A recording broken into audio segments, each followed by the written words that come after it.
Komunikasi verbal atau verbal communication adalah bentuk komunikasi yang disampaikan komunikator kepada komunikan dengan cara tertulis atau lisan.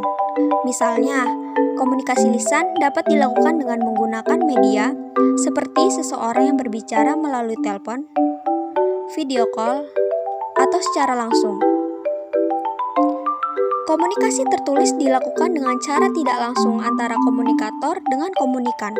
Proses penyampaiannya berupa media, surat, lukisan, gambar, dan grafik. Fungsi komunikasi verbal ada 5. Yang pertama penamaan, yang kedua jalur interaksi dan transmisi informasi, yang ketiga menonjolkan artikulasi dan intonasi, yang keempat alat sosialisasi yang efektif, dan yang kelima sebagai sarana pengembangan bahasa. Kemudian komunikasi nonverbal. Komunikasi nonverbal adalah komunikasi yang pesannya dikemas dalam bentuk tanpa kata-kata. Komunikasi nonverbal berupa bahasa tubuh, tanda atau simbol, tindakan atau perbuatan, dan objek. Contoh dari perilaku yang menunjukkan komunikasi nonverbal diantaranya menangis, tersenyum, membuang muka sebagai rasa tidak senang terhadap seseorang, dan lain sebagainya. Selanjutnya ada jenis komunikasi nonverbal. Yang pertama, komunikasi tubuh, yaitu meliputi kontak mata, ekspresi wajah, isyarat, dan sikap tubuh.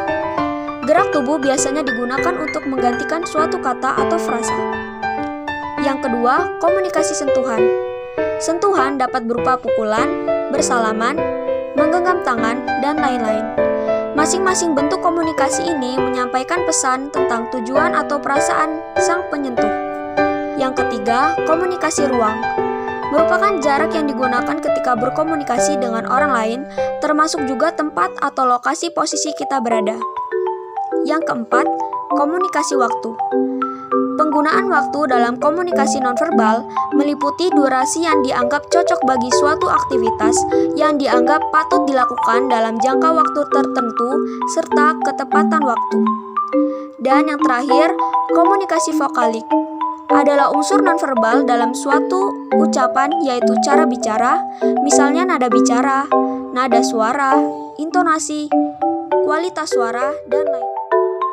3 bentuk bahasa tubuh menurut Beliak and Becker, yaitu kontak mata.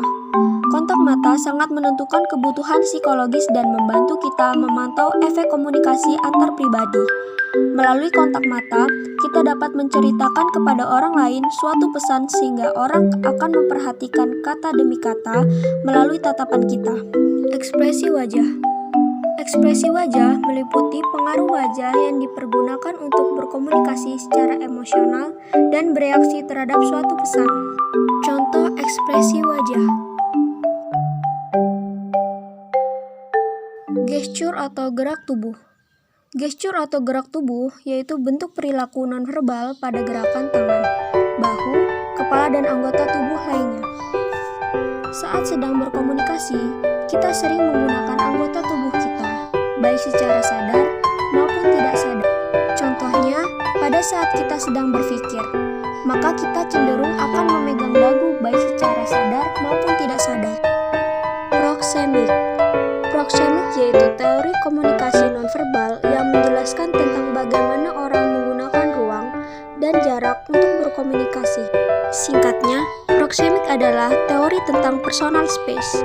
Selanjutnya, fungsi komunikasi nonverbal, yaitu ada 5. Yang pertama, repetisi, yang kedua, substitusi, yang ketiga, kontradiksi, yang keempat, aksentuasi, dan yang kelima, komplement.